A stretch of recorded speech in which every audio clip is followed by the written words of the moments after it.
What happens when the thing you were born to do gets buried under everything you were told to do?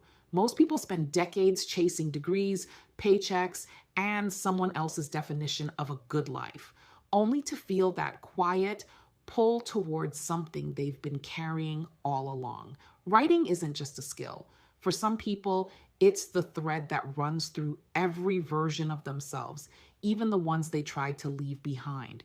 And right now, while AI is flattening voices into algorithms and bosses are rejecting human written copy in favor of machine syntax. There's a shrinking window to claim your story before the machines claim it for you. If you've ever wondered whether it's too late to build something that actually sounds like you, this conversation might be the one you didn't know you needed.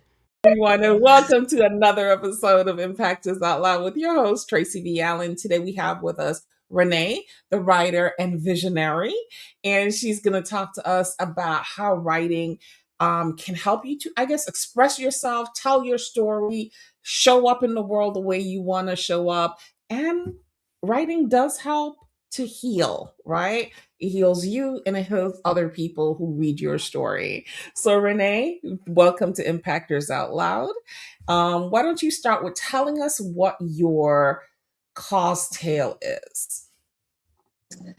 Well, I think sometimes people can be like, I always knew what I was going to be. Not necessarily. I didn't necessarily think that far ahead. I just knew that I always loved to write. That part's been in me. But it wasn't until I got into my 30s that I said, maybe I should do something with this. It's kind of been just sitting around. I went to college and did other things. And then I was like, it's been in me. I've still been doing it all these years. So why not do something with it? And so I went from a blogger to a prover and editor. And then I was like, I want to do blogs because I want to help businesses. And I was like, oh, I'm home. I got it. So I guess the short condensed version. Okay. So what did you do for work prior to deciding to start this entrepreneurship venture? Well, I actually worked in healthcare for some years, but I have a huge mental health background. I got my bachelor's in social science. And so I loved working with, I worked as a supportive job coach, basically, where I helped all of my individuals that had, some had obsessive compulsive disorders, some had schizophrenia. They all came from that mental health background, and I helped them to find jobs for them to feel better and for them to be able to stake their claim in the world. So I did that for so many years. Okay. When you talk about having a love and a passion for writing and then coming into fruition in your 30s or late 30s, I completely understand that. Like, I won my first award for writing when I was 16. I've always been a very good writer. Always loved writing. It's always been an escape for me. Went to school and started off as pre-med, got pregnant. Got pregnant with my son. No regrets there. But then had to like reshuffle and figure out, well, what am I going to do? Because med school to me at that point in time was not an option. And did a bunch of other things, right? Trying to figure out what degree I wanted to do, because the only thing I ever wanted to do was be a doctor, right? And so I did some psychology. I thought I wanted to become a psychologist. And then I ended up in nursing school, worked in the hospital for about 3 years. Yeah. Right in the hospital for about 3 years. I think a lot of people, if you've been listening to my podcast, guys, you've heard this story before. Like in my last semester, I had an incident in the hospital that happened. And I'm like, if I'm coming out of nursing school to do this for the rest of my life, I have lost my mind, and dropped out of nursing school with one class left to finish. Right? My mom was livid. And then, but while I was taking those classes, you had to take electives. So my elective classes were Mhm. always English classes because it was an easy A. Yeah. Right? It was an easy A for me. And I was taking education classes and stuff. And I went to the counselor. I was like, hey, do an audit on my transcript. Tell me what degree I can get with all these credits I have, because I had well over 120 credits and you only needed 120 credits to graduate with your Right. BA, right? So I was like, what can I do? And she was like, well, you have a lot of English credits, so you could get an English degree. You have a lot of education credits, so you could get an education degree. And I was like, I think I'm going to go the education route, right? Because I couldn't figure out what I would do with an English degree. So, but I Right. do, right? I couldn't figure out what I would do with an English degree back then. So I kind of just went that route where I got the education degree with the minor in English, but then I taught English for years. That's where the long story is going, teaching English for years. And I still could not figure out with this English degree, right? What am I going to Mhm. do with it besides teach? I thought I was in a dead end situation until I had an intervention where I ended up getting sick. And then I had to rethink my entire life. And I realized I've been using my degree in other ways too. So it's just funny to know that, like, people who are passionate about writing and like writing, a lot of times don't figure out how to use that passion until much later on. We play in a lot of different fields, and then somehow we're like, oh, I can make money from this. I can Well, do other things. and you know what? And I can say this, Mhm. and I am the daughter of two baby boomers. So it was you go to school, you get the degree, you get the job, and you work on that job until you retire. And so coming from that frame, I watched my mother go and get degrees, and Mhm. she was like, okay. And I kind of looked at her like, okay, this is what I need to do too. And Mhm. I was like, writing, I was like, I can do that once I retire. And once say I worked the job for 30 years and now I'm in my 60s and now I'm like, okay, now you can go ahead and write the book. Because I knew at least I wanted to write a book. So Mhm. I was like, yeah, that's what I'll do. I'll be like 60. I'm still young and I can write this book, blah, blah, blah.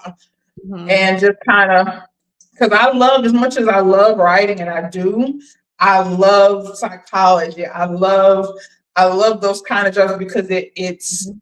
it feeds another part of the brain. And so it's like, oh, but I'm grateful that I can say I kind of come to the table as a writer with that also, because I'm like, okay, because if you're gonna help somebody write, then there has to be a psychology to it. So Mhm. I have that to kind of, not to fall back on, but to kind of bring in, what I'm saying, with what they're wanting to do, what the Right. end goal is. So I'm like, it didn't go for naught, but it's just like, okay, I'm kind of, Mhm. I think you told us so how I'm you grateful for that. right. I think you kind of told us how you transitioned to this, but can you, like, re-explain it? Like, so you went from working in the hospital, you said in background in medicine, right? Working in a Uh, hospital and something. well, I actually was doing CNA work, Oh, going to okay. people's homes. I was doing more of that. Okay. But before that, of course, the mental health. But I was going to people's homes to help them with their, what I'm saying, do their ADLs and things Daily like that. yeah. So I Mhm. really like that. Mhm. The one-on-one engagement and stuff, I like that part, but it was just kind of like, um, what do I really want to do? The company I Mhm. worked for was a little interesting. Mhm. Um, but I just kind of was like, this is not really feeding me. Yeah, that's a job And where you I can need, collect stories. yeah. And I You was like, collect I a need to lot know. of stories. It does. And it's a Mhm. lot of things that it kind of puts on you. But Mhm. I was just kind of grateful that I didn't have to deal with crappy people to Mhm. an extent, because I worked jobs in mental health where I worked with some people that were not so good. So I was Mhm. grateful at least that I had an environment that I was like, okay, this is nice. But at the end of the day, I'm like, there's a feeling here in my stomach that I'm like, I need to do something else. I need to break free from this. But in Mhm. order for me to break free, that means I'm going against everything that I was taught to do. You Mhm. know, everything that I saw as a kid. So, Mhm. um, you know, you kind of make a choice to do something different, to be the one in the family that is going to be the mover and the shaker. Mhm. And I accept that still.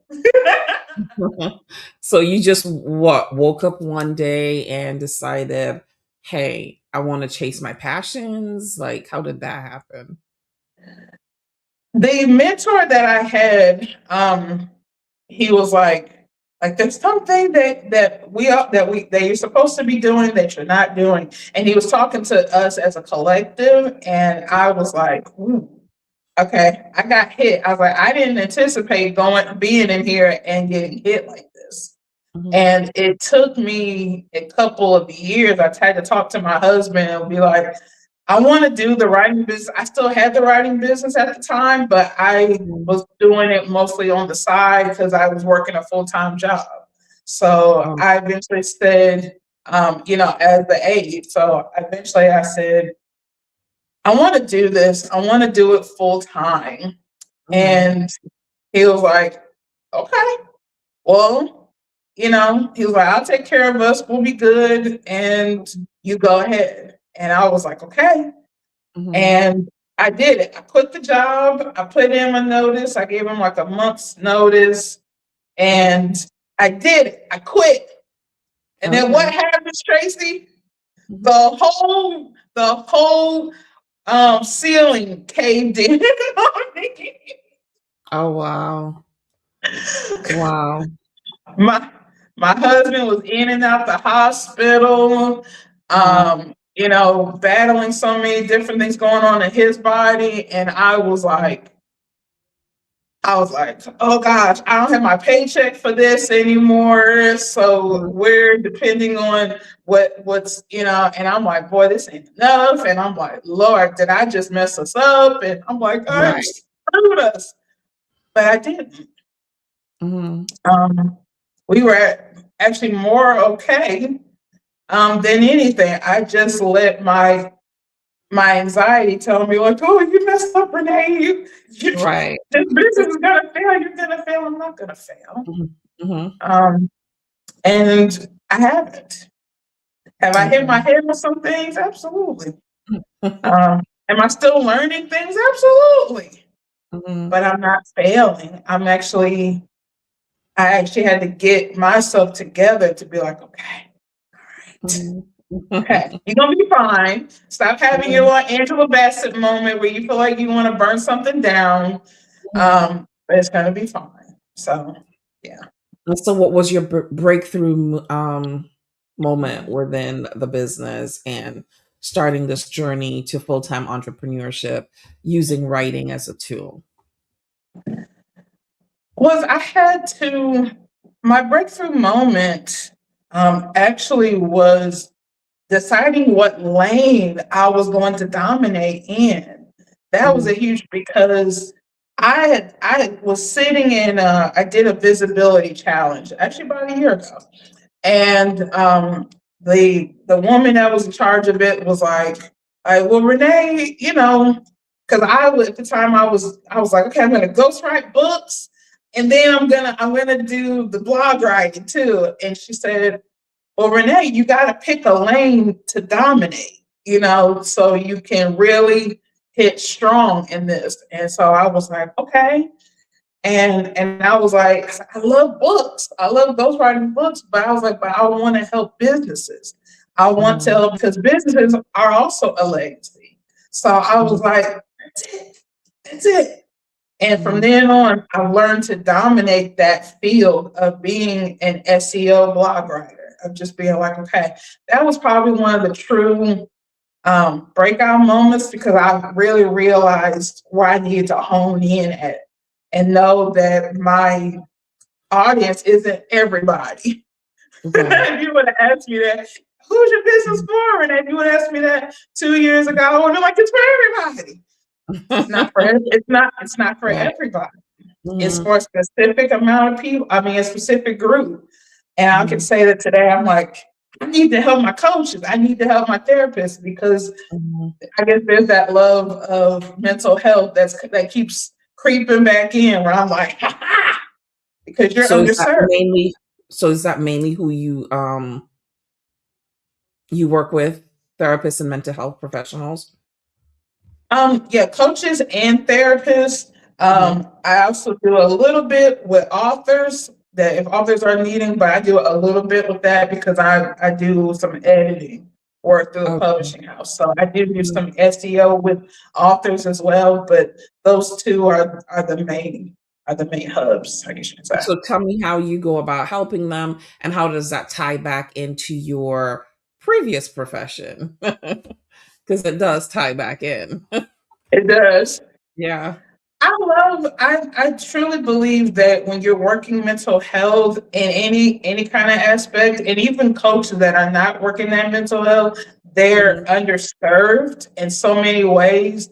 Mhm. They're resources to so many people, but a lot of times there's certain things that they're putting on the back burner. Mhm. And I want to be that resource, that person for them that's like, well, hey, have you thought about more than just promoting yourself on social media? Have you thought of having a blog where people are coming into your website and they're finding you organically through Google? Mhm. And I guess that I wanted to do that group because it just speaks to me in a different way. Mhm. Um, and maybe I'm just, like, oh, because that's probably the way that I probably eventually would have gone, but I just like to help that kind of demographic. But yeah, I So I love do have working with to ask the yeah. question, because I would be remiss if I don't. So with with podcast, not podcasting. Come on, get the question.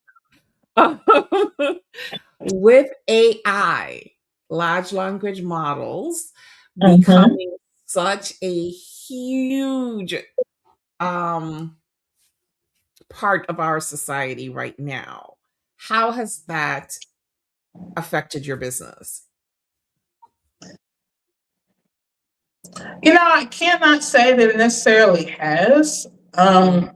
And that AI is out there, but AI can only be as good as you program it, as you prompt it to do. So not everybody is good at the prompting of Mhm. AI. I've used it in the past, but I'm just kind of like, and there's people that want that organic. They want to speak with someone. They want to be like, okay, where are we at with this? To actually have a live person. I Mhm. think the older I get, the more I realize that when you call those people and they're like, I want a live person. I don't want a machine. I don't want a machine. I'm at that So stage of my life too. I don't want to I'm talk like, to a machine. and I completely understand that because I'm like, hey, Mhm.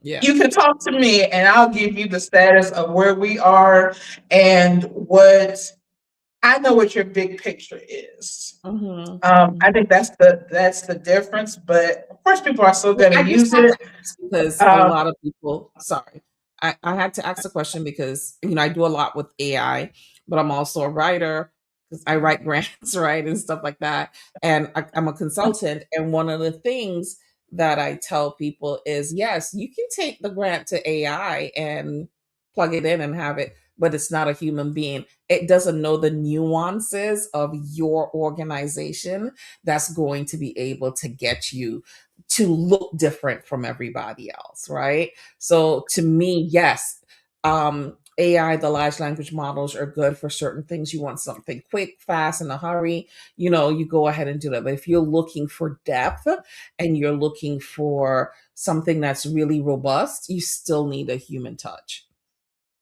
Exactly. And you never want to get so complacent with AI. AI should never replace the brain.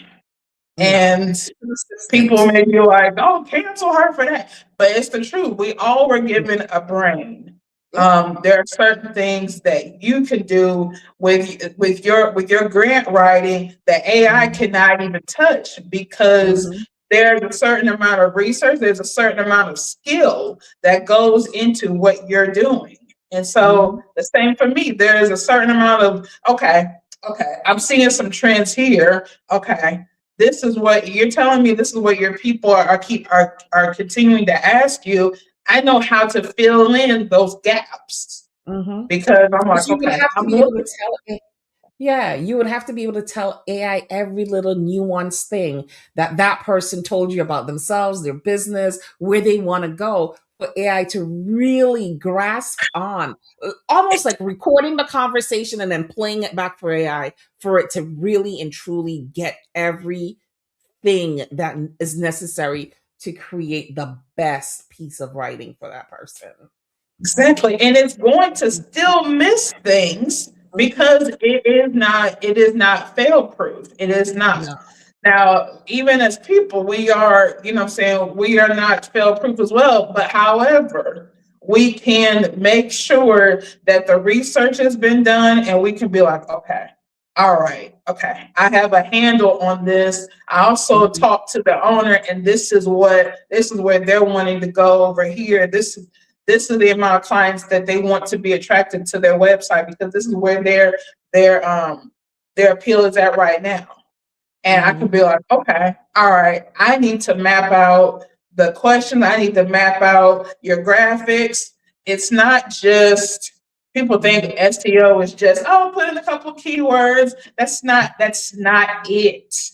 It's Mhm. not it. There's keywords, but then there's also graphics that also show up because when I go on Google, I don't just see words, I also see pictures that Mhm. go with some of the articles. So you need someone that knows how to do that, that can plug in those holes. Right. Right. Yeah. Well, from everything that you've just said, we know that writers, human writers, are still a necessary component in every aspect of your business. Whether you're writing blogs, you're doing social media, it doesn't matter. And that kind of reminds me of a really funny story.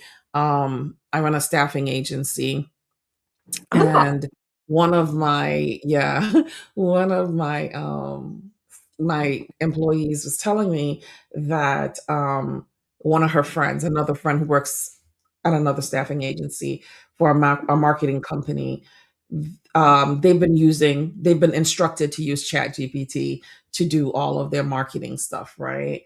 And chat mm, gpt went down. No, she's a copywriter, right? oh, ChatGPT went down one day, and so she wrote the copies herself because she is a copywriter. That's what she was hired to do. That's what she's been doing for 15 years before ChatGPT came around. And it was one of those days when ChatGPT was down and they had to get like 15 copies out for whatever campaign they were having. And she wrote them out, and the boss rejected every single one. And she says, am I getting dumb, or has he gotten accustomed to a certain syntax, from mm, the machine, that what I write no longer sounds or looks or appears to be appealing anymore. And she was distraught because she was like, wait, am I losing my brain? Or what's happening here? I'm a copywriter. Like, what? right. Yeah. My And gosh. then once ChatGPT came back online and she went in, he approved everyone. So And yeah, you I thought that was and you know interesting. what? And Tracy, you have to be careful Hmm. that and I'm just gonna go ahead and say this is my unapologetic here anyway. You have to be careful when you use those things because it it tries to take certain things off of your plate. And there's things that we should already be doing. It's kind of like, you know, I love peanut butter and jelly sandwiches. I love PB&J. But then some years ago, where they come up with an Uncrustable, they came up with those, and now everybody wants an Uncrustable, to where people that still know how to make, saying basic peanut butter and jelly sandwich, they're like, why are you eating those when you could just go out and make, and why you can just go out and buy? And I'm like, this is what we're gonna do. I'm making my own peanut butter and jelly sandwich. But there's that certain part of the brain that we're like, oh, we can just go out and buy it. That's not always necessarily the best thing to do, because the more the times change, they're going to be like, people are going to get, I'm not going to say dumb, they're going to get a little different, because they're giving everything else for everyone else to do, and they have the capacity. It's one thing to take something off your plate because there's 50 million things on there, but if you can do it, then go ahead and do it. Right. I'm not going to buy an Uncrustable, Tracy. I'm not going to do it. Yeah. Oh, AI has been created to make life easier for people, but they're using it so much that, yes, they are getting dumber. It has been scientifically proven. So you can say it. Okay. Right? Yes. We are. As a society. They're getting dumber. Yes. We're losing brain cells by the minute. Okay. With all of the AI technology that's being used. So just so that we can wrap up, tell us what makes you an impactor. I am an impactor because if you are going to do something in this life, if you're going to have a legacy, you have to be resilient. You have to, I didn't start out being a SEO blog writer. I came out to do this not only because I love it, but because I feel like that's what I've been put on this earth to do. I'm here to disrupt some things. I'm here to be like, to show people what it looks like to be an SEO blog writer. To be like, okay, I'm going to be showing legacy. I am going to be pushing on home, despite people being like, look, she's not from where I'm from, so how can she do this? Of course I can. Because I have no choice but to win. This is what I have been brought here to do. That's why I am an impactor. Every day I walk and talk like I am impacting not just my generation, but the next one and the one after that. So I have no choice but to keep winning. And if you had to leave us with 3 impactor tips, what would those be? If you're going to be an impactor, then it's time for you to get to work. If you are the best thing since sliced bread, or if you're the best thing since an Uncrustable, that's what I was going to say. If you are the best thing, then you have to get to work. Being an impactor does not shield you from things that are going to happen on this journey, but it still means that you show up no matter what, no matter if you get a no from a client. So one, I would tell you, keep showing up, don't give up. Get those systems in place. You know what those systems look like for you. If you have not come up with a business plan, I would encourage you to do so. Start thinking ahead. Start thinking about, okay. And number 3, who is your team? Who is your team? Chances are you probably need to look for them before you're ready. You're going to do a whole lot of things on this journey that you're not ready for, but guess what? You're going to do it anyway because you're an impactor. That's what you do. So always show up, get your systems in place, and start finding your team. those things that you're doing that you actually could give to somebody else because it is actually their calling. Yeah, those things. I love websites. Am I the best at them? No. One of the first people I'm probably going to hire is somebody that's great at websites because that's not me. I'm a writer and I love Right. it. So I'll leave you with those 3 tips. Okay, awesome. And where can our listeners find you if they want to get in contact with you for blog writing? Well, you can look for me. I am at Queen Reliable Renee across all social media platforms. You can always see me act like a complete character on my TikTok, also at Queen Reliable Renee. So hit me up and let's talk and let's establish your legacy. All right. Well, Renee, thank you for joining us here on Impactors Out Loud. I enjoyed the conversation and I hope that the audience found your information impactful as well. Until next time, everybody, remember to stay impactful and stay strategic. Bye-bye.